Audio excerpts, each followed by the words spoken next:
Hello and welcome. Thank you for tuning in to today's webinar presented by Move United in partnership with Mind Body Solutions with support from the U.S. Department of Veterans Affairs. Hello and welcome. Thank you. Thank you for tuning in today and sharing this hour with me. First of all, I wish I could tell you everything you need to know about starting an adaptive yoga class online. I'll tell you as much as I can. We'll get as much done as we can in this hour, but there's a lot to it. And we'll talk a little bit about live classes. We'll talk a little bit about recorded classes, and then try and get into some of the nuts and bolts of really how to do this.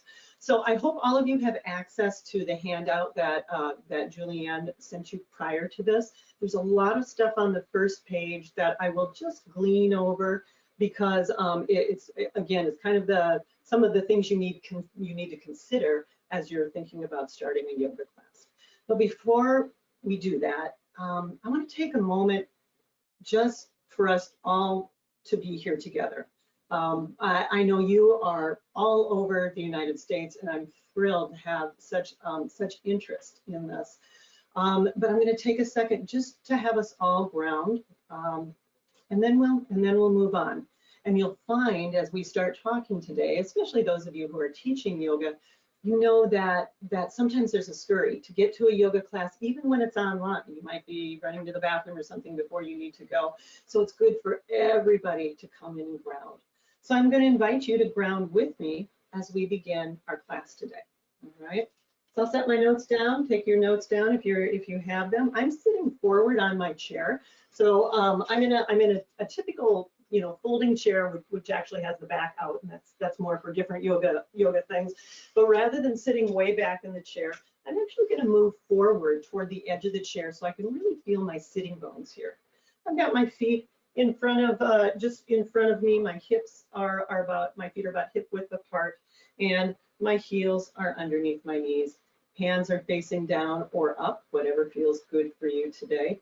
And let's just take a couple of seconds just to be here, okay? So allow yourself to feel the weight of your heels on the floor, the sensation of your sitting bones on the chair. Very gently press down through the inner heel and let the spine just gently rise. It'll naturally just gently rise, and allow for that today.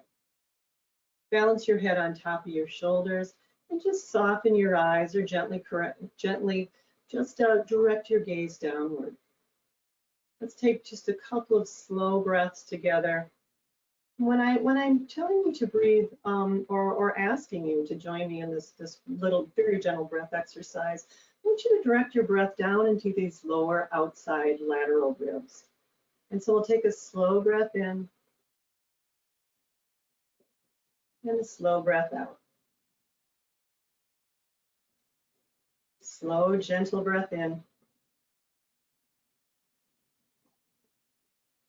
Slow, gentle breath out. One more time.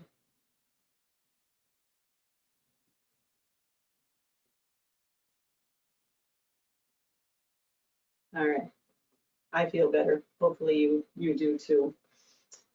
Always, always, always, whether you're working with a veteran population or anybody, maybe it's a healthcare population, take the time, even if it's just for 3 breaths, to center everybody. One of the most important parts of your class.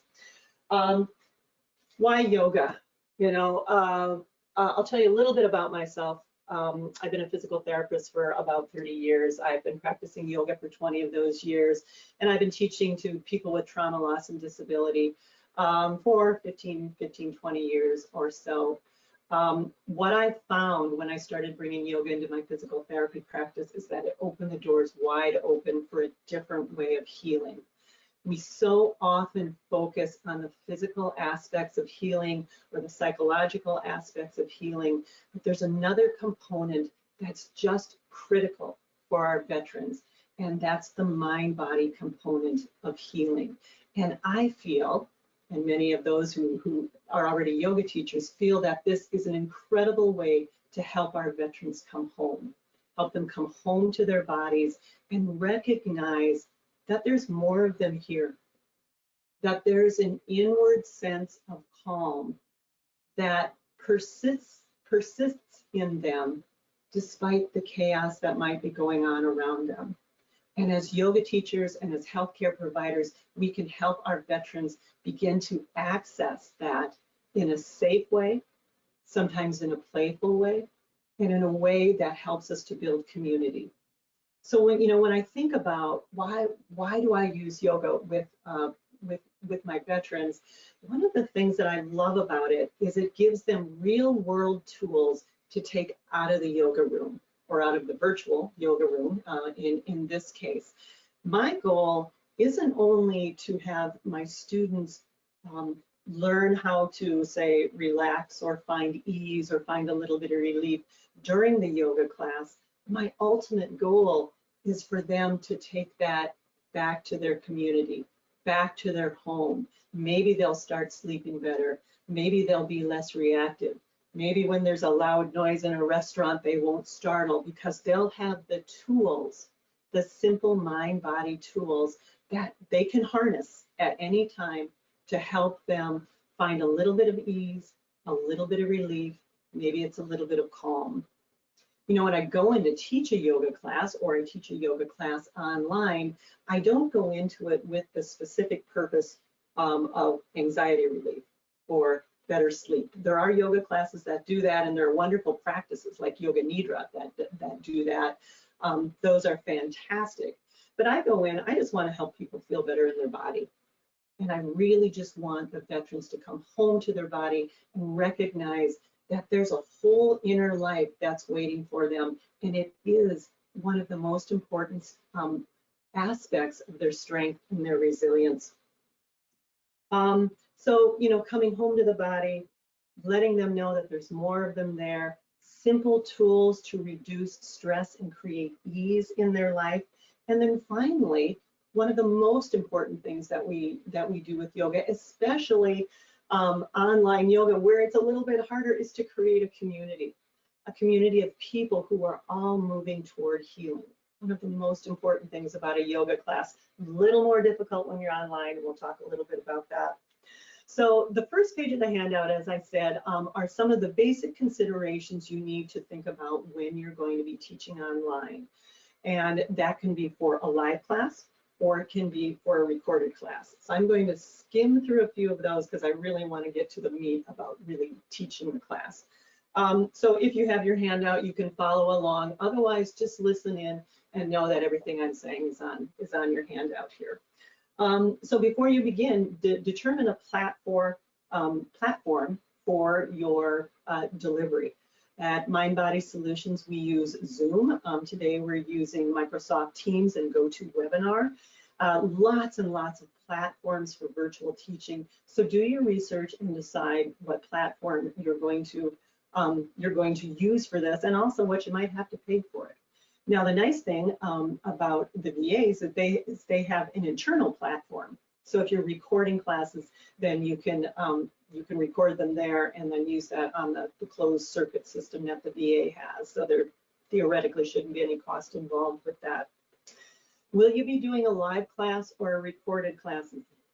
Little bit different classes. We'll talk a lot about safety, especially with the recorded class, but also with a live class here in a few minutes.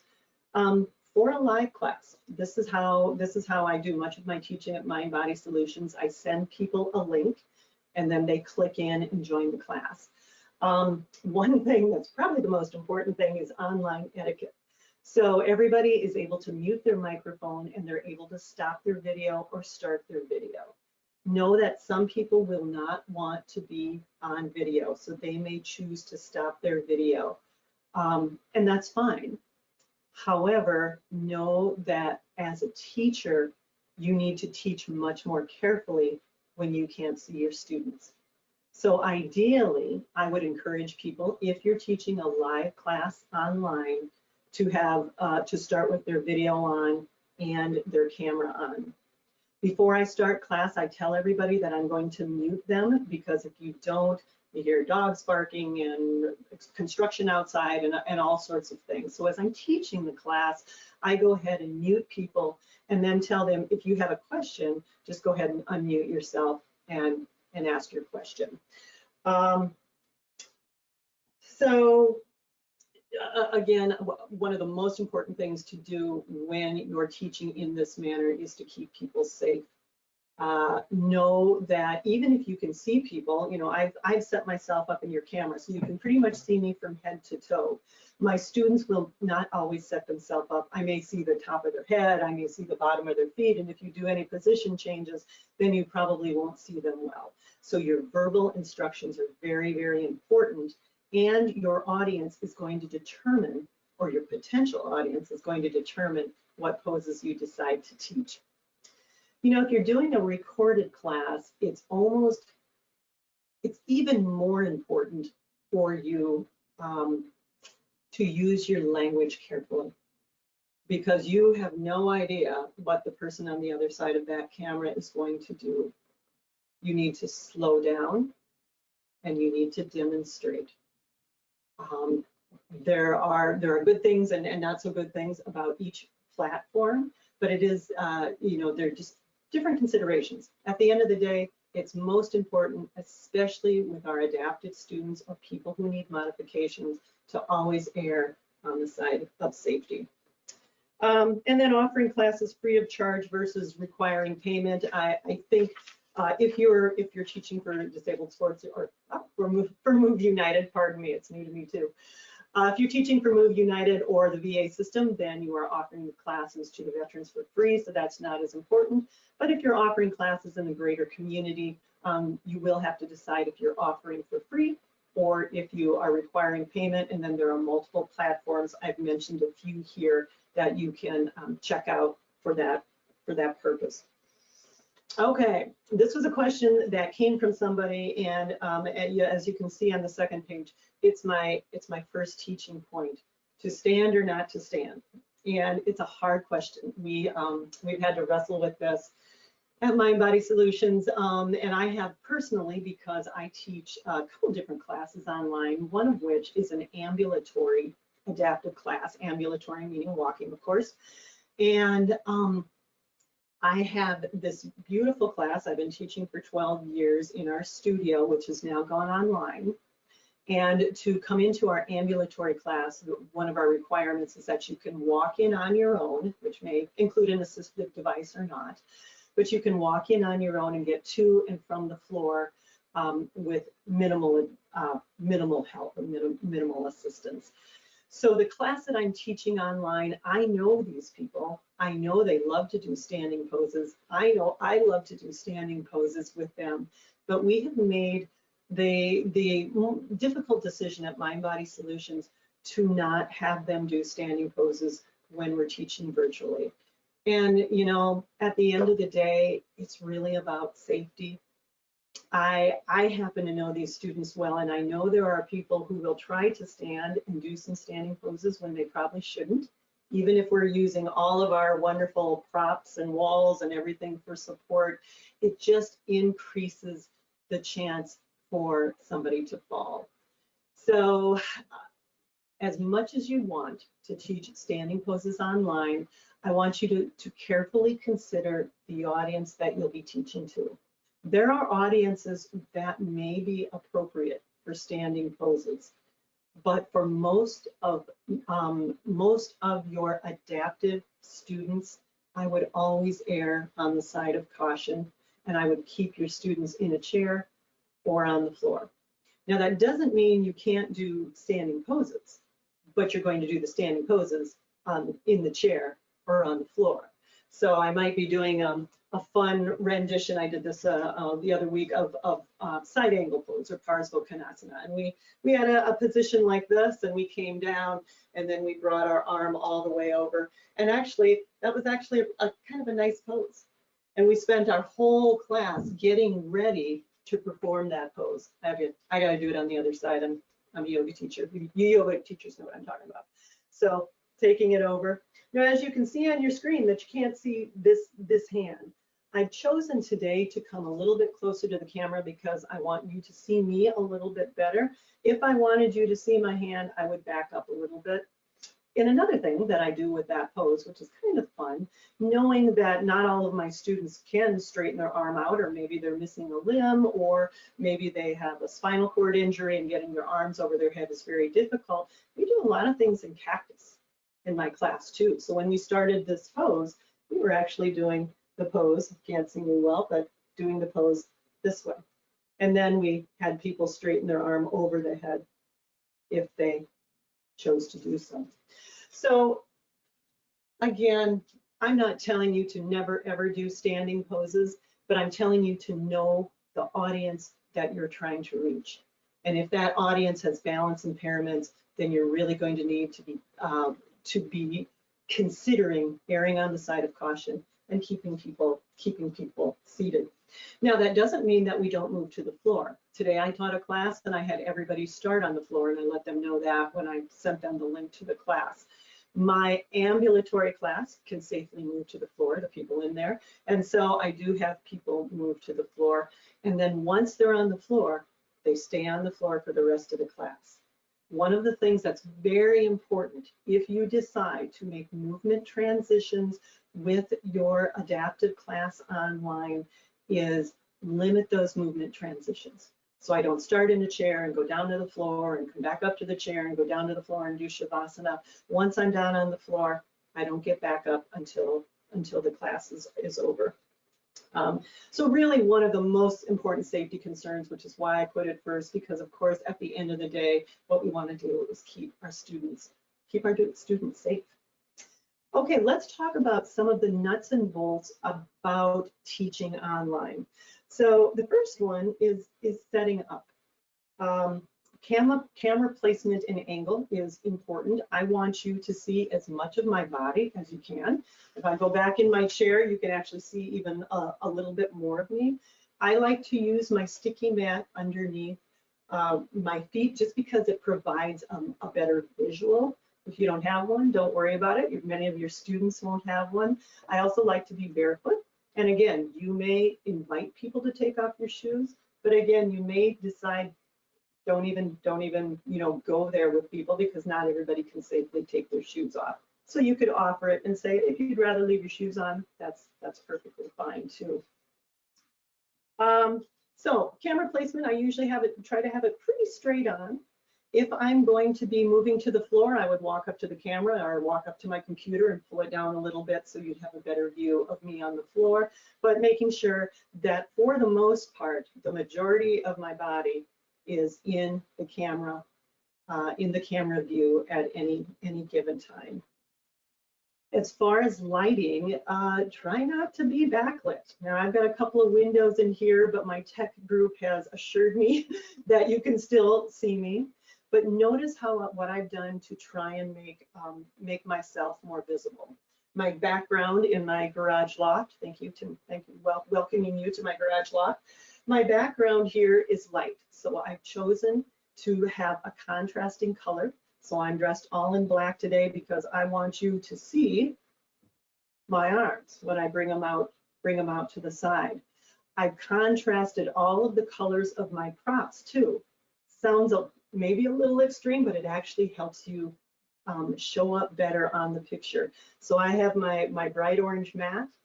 I have a blue block, so that block, if we decide to use a block for a pose, that you can see where my hand is going on that block. If we happen to use a bolster, I've got a bolster that contrasts with my mat often, especially for a lying down class. I'll have the bolster in a position on the mat. And although it seems odd, if you're teaching the class, if you're looking at a little tiny window on your computer, you often can't tell if the teacher has their bolster this way or if the teacher has their bolster this way.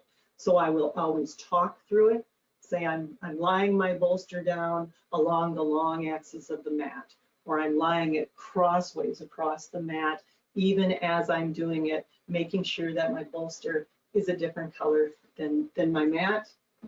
I always like to have my props around. As you can see, I've got my props here. I have a green sandbag down here. I have a belt, and I have brightly colored blankets, again, that are contrasting and not the same color as my mat. So making yourself as visually easy to see for your students is really, really important. I also, well, we'll get into that. So background, don't melt into your background. Again, using the high contrast, give as much view to the teacher as you possibly can.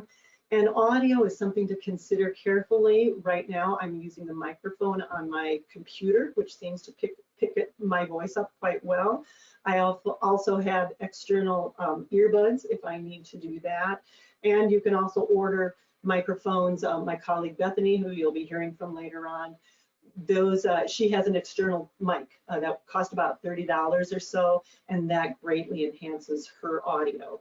So make sure that before you teach a class, you talk with somebody and make sure that they are getting what you're saying, because if somebody can't hear you on the screen, it's very, very difficult for them to follow along. When you're teaching a class online, as I said before, one of the most important things to do is consider the safety of your adaptive students. So you might be creating a video package that goes specifically to clients or veterans with one particular diagnosis, or you might be sending out a package that goes to people of all abilities. That behooves you to keep safety up front at all times. So I told you earlier on that I had moved toward the front of my chair. If I'm working, if I know there are people with spinal cord injuries who might be in my audience, I won't have them do that. I don't want them to tumble out of their chair. So I might say, you know, if you're balanced, you know, you aren't having any difficulties with your balance today, go ahead and move forward toward the edge of your chair. Notice that my feet are flat on the floor too. If I have people that I believe will be wheelchair users who are watching this, I make sure to have them have their feet placed either on the floor or on their foot pedals, so that everybody's feet have a firm place to rest during a class. That's one of the other things that will help prevent people from tumbling out of their chair. Know that any time you have a shift in gravity, you are potentially imposing a source of liability. So again, be careful. If you have people with impaired balance, people who have spinal cord injuries, you're going to want to probably have them all the way back in their chair. Now, sometimes at Mind Body Solutions, if people happen to have somebody around, we might have them put a little rolled up blanket behind their chest to open their chest a little bit. But we always want to make sure that people are not leaning too far forward, because we don't want them tumbling out of the chair. And another thing, if somebody is a wheelchair user and has a seat belt, remind them to have that, you know, once you start doing some moving, you might want to say, you know, if you're wearing a seat belt, just make sure your seat belt is fastened. You know, you can buckle up or whatever you want to say, but just making sure that the people who are watching are very, very safe. Also, for folks who are wheelchair users, I do try to remember to tell them to lock their wheelchair brakes. So if they're a manual wheelchair user, of course, I have them lock their brakes. If they're a power wheelchair user, then I try and remind them to turn their wheelchair off. Now, sometimes we have people who are, you know, who are reclining or not, and they're turning their wheelchair on and off. But for the most part, I have them turn it off, so I know that they won't go zipping out of the screen or something like that. Moving in and out of the poses is of particular importance when you're teaching online. You may have people who are not able to follow your audio or to hear your audio. And so I slow down my teaching considerably when I'm teaching online. So if I would normally be doing, you know, on an inhale and an exhale, bringing my arms up and down, I may say take one or both arms, because if somebody's living with impaired balance, this may be their movement on one side and then the other. And of course, you could start with that. Start moving on one side only, and then say, if you're comfortable and your balance allows, let's go ahead and take it and go slowly. Go slowly, again, thinking that they may or may not be understanding or able to hear all of your verbal instructions. As much as I can when I'm online, I of course demonstrate my poses, but I actually show what I'm doing with my hands. So when we started today, we started out by taking 3 slow inhalations and 3 slow exhalations. So I had asked you to direct your gaze downward, so you may not have been looking at me at that point, but I said, breathe into those lower outside ribs. So when I said that, I took my hands and I put them right here on my lower outside ribs. Again, because I'm wearing something black, you can see where my hands are a little bit better. If we're doing downward facing dog hands, same thing. You know, you can see my hands here. You can see that my fingers are spread.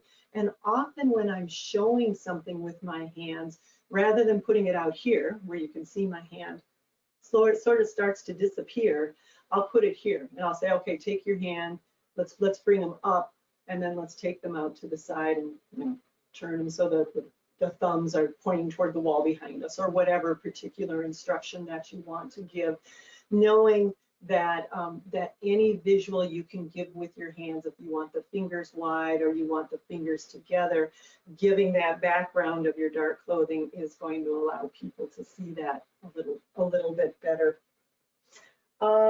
So again, go slow and then go slower. Take your time. You've got, you know, an hour to fill, or however long you decide your recorded class is going to be, but allowing people to move slowly in and out of poses is really key.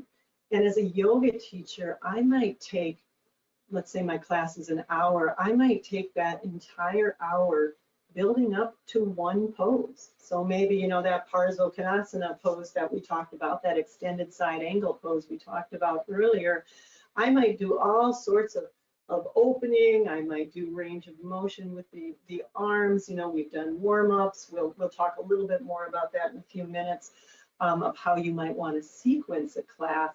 But remember, you may get to one pose during your class, or you may be working up and you may never even get to the pose. But the journey and the inward sensation is what we're concerned about, especially when you're teaching people who are living with disabilities.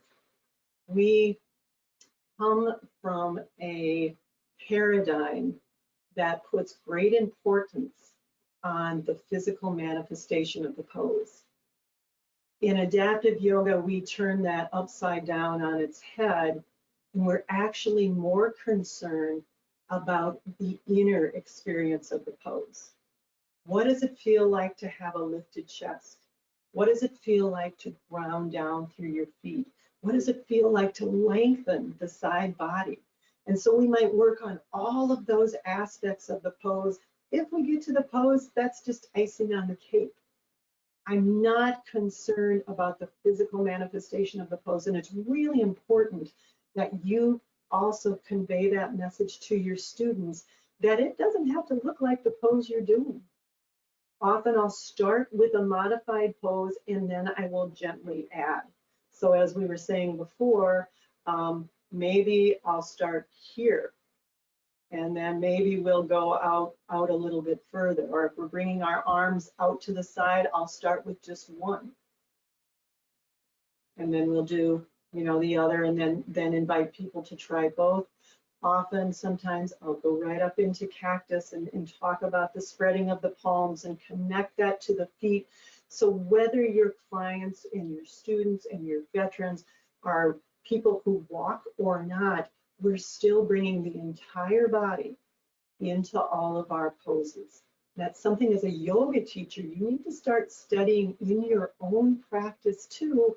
What does it feel like to begin to dive deeper into your practices, into your own personal practice, so that you can be able to share that inner body sensation with the people that you're working with. And of course, you want the outer body movement too, because that's fun and it's playful and it's fun for all of us to move in as much space as we possibly can. But know from a teaching aspect that what you really want your veterans to feel is to begin to safely feel that inner body, that richness that often people who have the background that a veteran does, often they're taught to ignore that. They're taught to just forge forward. And when they come back to us and they need to land and they need to function with their families and they need to function in their communities, we have the ability to help them access some of the skills that will help with their resilience as they move out into the greater community. Very simple yogic practices, creating community, helping them understand that there is more of you here. There's another dimension. But again, you don't need to be saying all that. As yoga teachers and as healthcare providers, this is what I want you to start studying and helping them understand whether you use the words to say that or not. Let's talk a little bit about common sense safety precautions. This is on your second page. Again, we've talked about moving slowly in and out of poses, very important. Limit your movement transitions. As I said before, if you go down to the floor, stay on the floor. Very simple. Don't do a pose if it causes pain. Helping people understand there is an acceptable level of discomfort is important. But when you're teaching online, that tends to get lost. And you're not with the person, in person. So I would be more careful and err on the side of don't do something if it's painful. Just make it. We don't want anybody getting hurt, especially when we're teaching online. As I said, always choose safety in a pose.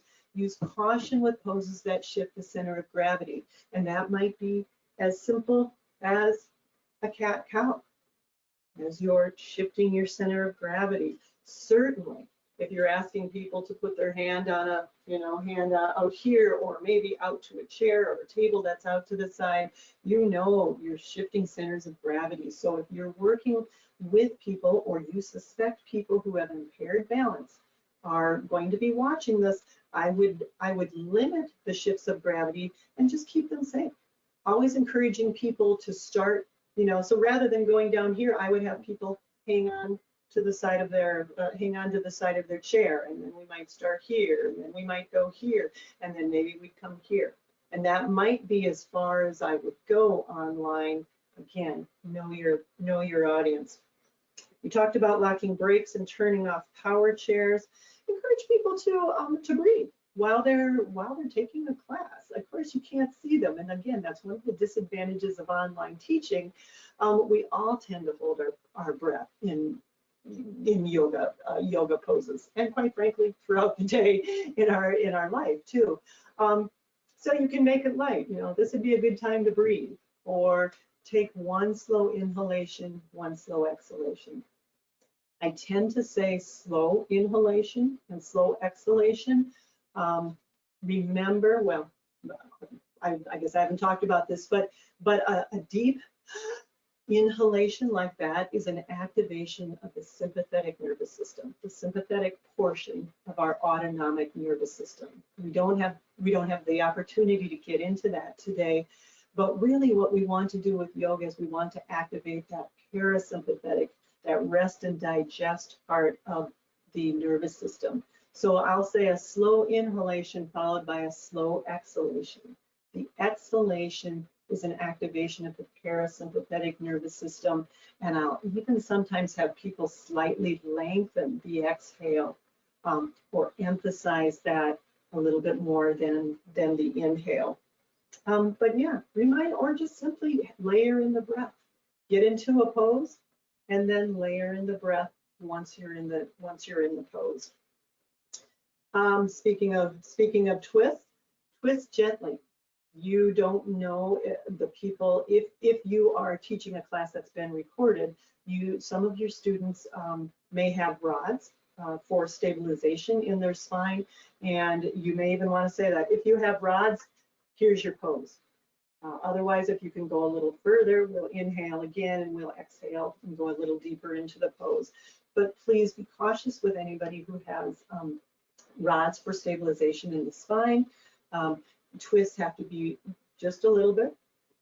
And also recognize that above and below that level of the instrumentation or the spinal stabilization devices, they will be more mobile. So you really want to be careful if you're working with people with rods. Limit forward folds for those who have osteoporosis, osteopenia. So I don't do a lot of deep forward folds at all with my students because I don't always know who has osteoporosis or osteopenia. I tend to have people come forward with a long spine. So if we're coming forward, I have them lengthen that spine first, and then maybe we come forward to our knees. Unless I know my student, I don't tend to do a deep forward fold, and certainly not a forward fold with a twist. Again, know your audience. Doesn't mean you can't do twists. Doesn't mean you can't do some forward folds, but use those precautionary words. If you have osteoporosis, I want you only to come this far, and maybe you'll show it from the side. If everybody else is going here, maybe they'll only come here. Always erring on the side of safety. No inversions. Those are upside down poses for those of you who are not yoga teachers.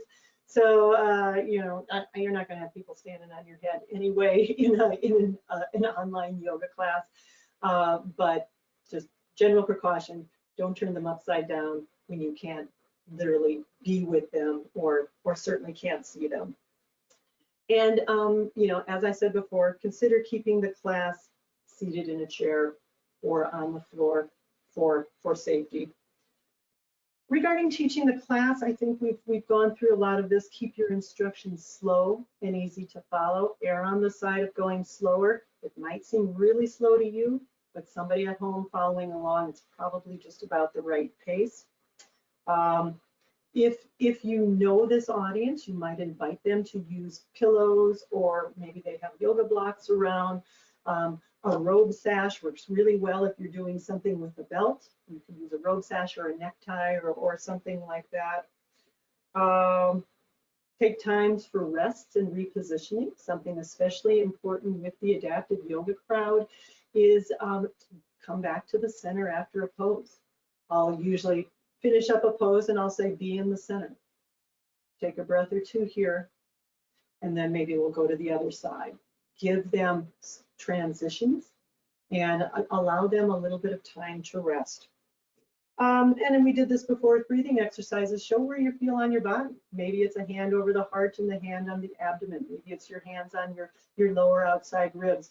Wherever that is, if you can demonstrate that and they can see it, they're going to be able to follow along a little more easily. Demonstrate the poses, of course, as the audio may be compromised. And just know that if you spend too much time breathing, that doesn't translate all that well on an online yoga class. It tends to be a long, unless you're talking somebody through a yoga nidra or talking somebody through a specific breath exercise. I don't usually do really long breathing exercises because it just doesn't translate quite as well unless you have a specific practice, like I said, like yoga nidra or something. Keep your routine simple and short. It doesn't have to be fancy. You don't want it to be fancy online. You want it to be simple and easy to follow. I know we want to get to questions here in a minute. I'll go quickly over the examples of sequencing a pose. As I said when we started, we always start with centering. Always do something to bring everything together, to bring everybody together, especially when people are practicing at home. Remember, one of the great benefits to a yoga class is creating a community, even online. My live adaptive online class, it's a great community. Everybody shows up in their little windows and we talk like it's Hollywood Squares or something. And we actually have a really nice online community.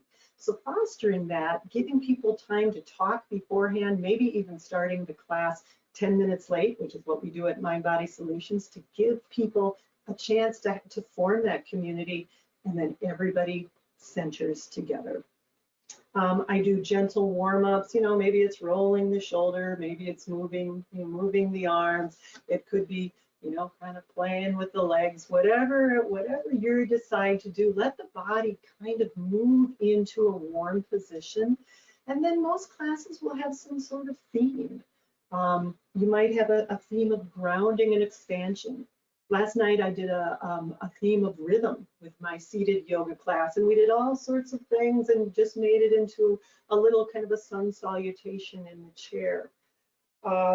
You could do modified standing poses on the floor or in the chair, whatever works for you, but kind of move into a sort of theme, finish that up, and then I usually have a quieting pose of some sort as we prepare for our final relaxation pose, and then always leave time for your final relaxation pose, or your students will get grumpy. So always leave time for, in Sanskrit, it's called Shavasana. Otherwise, use a different pose. Final relaxation pose is often what I would use if I was teaching in a veterans hospital. And then leave a few minutes at the end for class. If again you're teaching an online live class, leave a few minutes for everybody to say goodbye, have a good week, enjoy the weather, or whatever, and then sign off. My last note on here is, remember, we are more interested in the experience of the pose rather than the perfect physical manifestation of the pose. So always, always, always start studying what you're noticing in your body, especially yoga teachers who are teaching this already, and think about, how am I going to translate that sensation to people of every ability, whether or not I can see them, online. Recognize that poses may look very different from one person to another, and that's perfectly fine. Again, we're thinking more about the inner sensation versus the outer manifestation of the pose, and keep the whole class moving in the general, generally the same direction. I have a couple other poses, but I think, Bethany, it sounds like you're on. Do you have any questions for me from the group? Yeah, we do have a few questions. We got a couple questions about liability waivers. Thank you. And what that expectation is, and also for people who aren't necessarily yoga teachers, more like recreational therapists. If there's any difference. Okay. Yes, good question. I forgot that in my first part, and I know that's so huge. That's been quite a conundrum actually for yoga teachers with this pandemic. Everybody's going online, and people are wondering how their insurance is going to manage it. The short answer to that question is check with your insurer. I know that sounds not very fun, but because it sounds like there have been some changes because of the pandemic and the massive explosion of people, teaching online. So the most important thing at the end of the day is check with your insurer. What we've chosen to do at Mind Body Solutions is we have people register for our classes. So let's say I have a 9 a.m. class on Tuesday. We send out a registration link. In that registration link, we gather people's information, so name, address, phone, all of that kind of stuff, email. And then we have an electronic waiver that we have them electronically sign. And so they have to do that before they're allowed in the class. So that's one way to do that. There are lots of different platforms, Google Forms, and different ways that you can have somebody fill out an online waiver before you come into the class. Now, as far as, let's say you're teaching a recorded class. So you've decided that, I know I was just talking with the wonderful group that you saw pictured actually before we started today, the group from St. Cloud VA Hospital. And they'd actually made some DVDs. I'm just thrilled with this. They'd actually made some DVDs, and they're sending them out to some of their veterans. So if you decide to do something like that, I would put a disclaimer on that. So lots of different examples of disclaimers. If you want to see ours, go to www.mindbodysolutions.org. Click on the hub, HUB, that's our YouTube channel that has lots and lots of yoga videos on it. But you'll see when you click on the hub, the first thing that drops down is the disclaimer. And so feel free to read what that says, knowing that in a court of law, this is only the first step to protecting yourself, but it's something. And recognizing you could also put it right across the bottom of your screen, or right across, put it on your DVD that this is not intended for medical advice. Consult your physician before starting any kind of physical activity program. There are pretty standard ways of stating the disclaimer. But yeah, you need to have something on there to even provide a little bit of protection for yourself. We have a couple more questions. Go ahead. We had a couple people ask about working with a visually impaired population. Any specific instruction around that? Yeah, that is a challenge, especially if you're teaching online. It's a little bit different, of course, if you're teaching in person. So again, I can't emphasize even more about safety. So you need to choose your words carefully, and you need to use simple and precise instructions. One yoga teacher I was listening to recently said, if you're a teacher and you may, and you're trying to figure out how you sound online, is to record yourself. Teach a class, record yourself, and then listen to it later on and see if you can follow along with what you're saying. Because sometimes a teacher will say, okay, let's go ahead and put our hands here. And put our hands here means nothing to somebody who's visually impaired. And so, I will say, okay, I'm taking my left hand in the air, I'm spreading my fingers wide, and I'm placing that across my body to the outside of my right knee. As I do that, I'm pressing down through both heels and lifting my chest. And then I'm taking my right hand and I'm going to anchor it somewhere. I think I'm going to anchor it on the side of my, the side of my chair, or wherever you're going to anchor your arm. And then go ahead and give your instructions. But very precise instructions, especially for safety, need to be used when you're working with folks who have a visual impairment, for sure. Anything else? We have about 5 minutes left, and okay. Yeah, there are a couple more questions I think we could probably get to. One was, do you use music or dictate that according to the class's interests? Great question. Great question. I do not, and now that doesn't mean that you shouldn't. But one of the things I've noticed is that online music sometimes gets garbled. I actually thought about it. It's funny that you asked that question. I actually thought about it today because I did a restorative class and we had a long final relaxation pose. And usually when I'm in the studio, I would use some music there. I don't usually use music at my classes, but I would use it there. And I decided not to, because the translation over online isn't always great. So if you did decide to use it, I would test it out with a friend or a recording and see how it translates, because it might not translate great. The other thing about music, especially if you're working with people who have experienced trauma, there are all sorts of connotations with different kinds of music. And you have no idea at times who's watching that video. So I would be careful with your use of music. And also with people who've experienced brain injuries.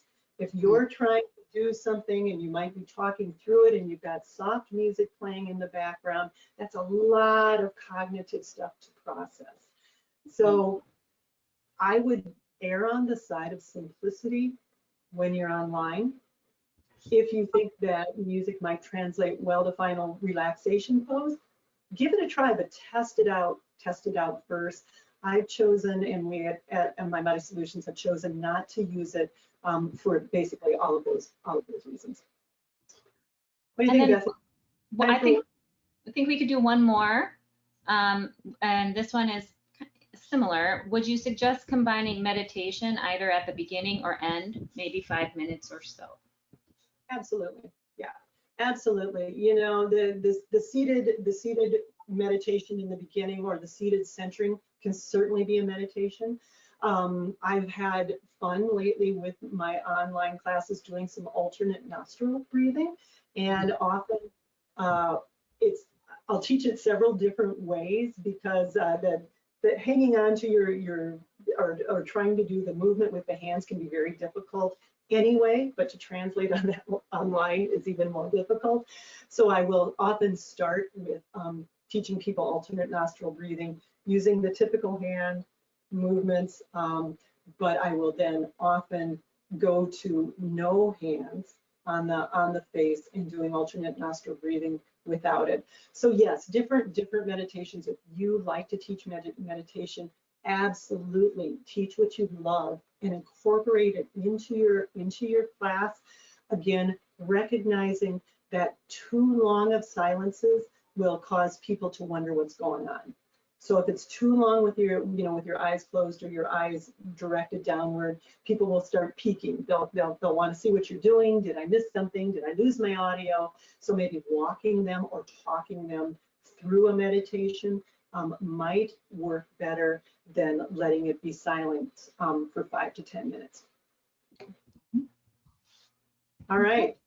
We've got 2 minutes left. I don't know if I can get one more question in. Otherwise, I think Julianne may have had some closing comments. So I'm happy to talk. Or I'll take it from here, Amy, to round out the session with a couple of closing remarks. Thank you so much. I'm glad we could get to a lot of those questions, and also Amy's information is shared on the handout, which you can download in your go-to webinar control panel, so that you can catch all those good tips from today's session.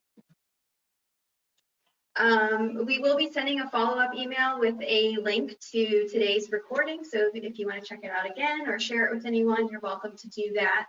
Also, CEU certificates for those who requested them will be shared within the next week or so. If you didn't request a CEU certificate during registration, you can send me an email to let me know that you need one. I just want to encourage everyone before you leave today to make sure that you complete a survey, give us some feedback about the session, and that will help us work to make the rest of the webinar series a great learning experience for you. And in case you haven't heard, I'm also including a plug here for Move United's Adapt at Home initiative. This is something that we started in response to the pandemic. And it's a great way to get involved, try different fitness activities while you're at home. And if you're teaching any online yoga that you want to share with others, you can include those sessions on our virtual calendar. So check out moveunitedsport.org/adapt-at-home to see all those virtual events. And if you heard something on today's webinar, or you want to show us how you're adapting at home and share that on social media, make sure you give us a shout with #AdaptAtHome and tagging Move United Sport. Also, My Body Solutions has great video resources on their hub on YouTube, and they're doing classes as well. So I definitely encourage you to check out mindbodysolutions.org. Thank you again to Bethany and Amy at Mind Body Solutions for partnering with us on today's webinar. We look forward to seeing you all for next week's webinar, Tuesday at 2 o'clock Eastern. That'll be June 9th. We're doing the topic, Caring for the Caregiver, Simple Yogic Practices to Do on the Run. Thanks again, and we will see you next week.